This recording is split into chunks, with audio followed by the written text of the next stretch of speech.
శంఖవరం మండలంలో గడపగడపకి మన ప్రభుత్వం కార్యక్రమంలో పాల్గొన్న వరపుల సుబ్బారావు, చలమలశెట్టి సునీల్.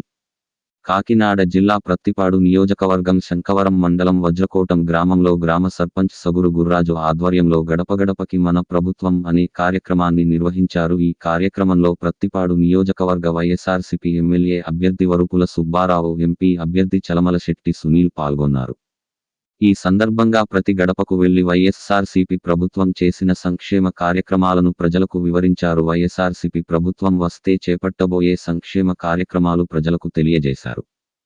సార్వత్రిక ఎన్నికల్లో ఫ్యాన్ గుర్తుపై ఓటు వేసి అఖండ మెజార్టీతో గెలిపించాలని సుబ్బారావు కోరారు. ఈ కార్యక్రమంలో శంఖవరం మండల అధ్యక్షులు పర్వత రాజబాబు, ప్రత్తిపాడు నియోజకవర్గ వైఎస్ఆర్సీపీ నాయకులు సకురు ధర్మరాజు, సకురు సోమరాజు, పిల్ల నాగేశ్వరరావు, పిల్లా ప్రకాశరావు, మోర్తరాజు మరియు శంఖవరం మండల వైఎస్ఆర్సీపీ నాయకులు, కార్యకర్తలు పాల్గొన్నారు.